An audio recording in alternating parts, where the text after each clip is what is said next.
कतनो कहबो अरे कुछ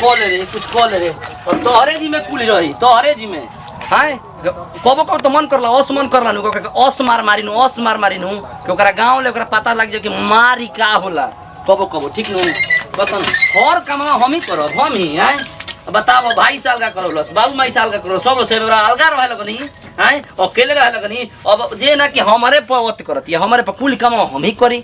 अरे तेहू में आलू तेहू अपन दे चलाओ हमारे से कबे कुल बड़ी बड़ी बड़का जे दे चोर कहीं का करत दे हमर खटाइल बैठला दे यही पे मांस नहीं चलते यही के चलते दे पर एगो मांस नहीं चलत हमरा लोग के का समझ बटे लोग तो समझेला कि का करबो भाई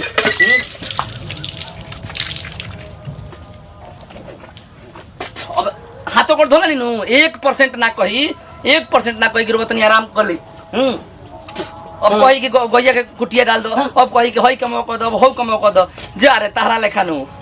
हम तारा के देखियो एक दिन वैसा आई की तरह खेदबे करब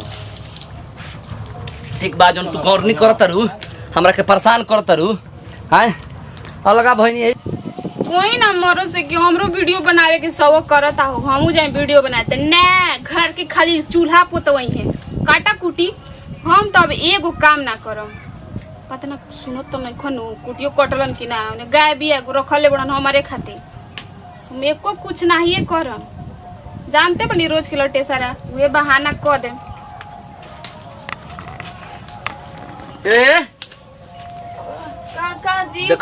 देखला नु कुटिया काट देनी सुनोगे तो रहती अभी एकरा पहले मोबाइल ते चलावत अभी कनी काजी करत रहे मुलायम क के आई हो तो मोबाइल कहां चलावत नहीं माई के फोन आई रे तो बतियाइबो ना करी जी कैसे देवाही जी मुंह चपकइबे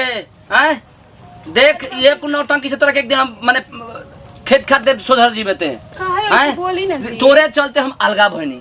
तोरे चलते भाई बाप रहे तो कम से कम उ लोग तो करत रहे नु गाय गरू अब बताओ हम कहीं से आई तो गाय के गोबर हटाई हम कहीं से आई तो कुटी काटी कहीं से आई तो डाली अते क्या करबे बताओ हाँ तो मैंने और देख हमरा के इमोशनल मत कर ठीक बा अभी तो मोबाइल चलाओ तर ले हो ओकरा बस गोड़ धरत रे ए जी तरुआ हमरे भी का अखिया रखले रही ना देखनी रो के मोबाइल चलावत रही तो ते अपन दे चलावत काहे नहीं है तो गोड़वा दुखा तो न कैसे चलाई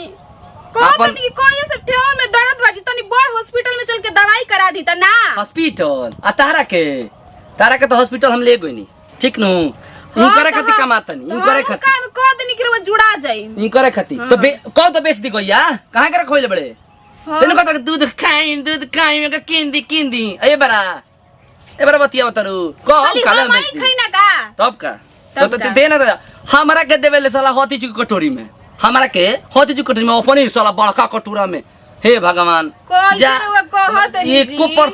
1% तोरा एथी ना होला ऐसे तरह खा तनी तो देहिया में लागत नहीं छे हम 2 दिन उपास और हमने तो हमार देह पर असर ना पड़ी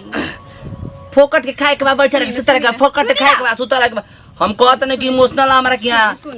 आ त कुटी का डले काहे ना कुटी डले काहे ना कुटिया हम डालो कुटी तेना डाल सकेले गोबर ना हटा सकेले डाल दे हैं इमोशनल कइले बड़ी सुनी ना एक बात कहे कह गोड़ा धोनिया का जतनी बाजार है तो बाजार जाते तो का कहे कुछ ले ले खाए के हो गई त नौटंकी हैं कमाई ना धमाई कुछ ले ले दूध का पैसा मिलल हमका कैसे रउआ लोग के का जी बाजार में जा 10 प्रकार के चाट ले बनी जा हमनी के घर में बैठक बा नून भात खा जा चूजे भात का कोई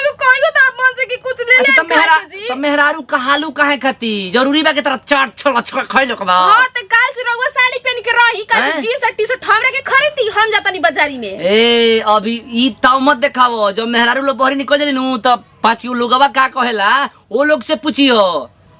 भाव देता नु भगवान त बुझाता कि चाटे के देवा ठीक बा जाके कुटी डाल पहले गाय के ओकरा बाद से जाई हम बाजारे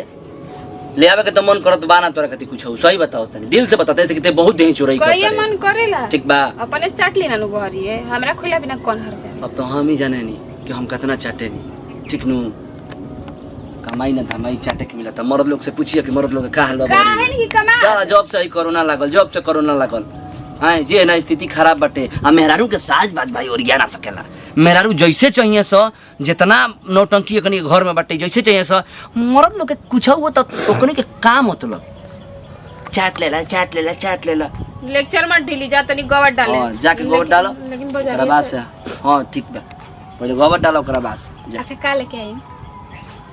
डाले जा तनी बता दी खाली का लेके आई ढेर नाटक तार देखो तनी पहले गोबर डाले लेकिन कहता नहीं हम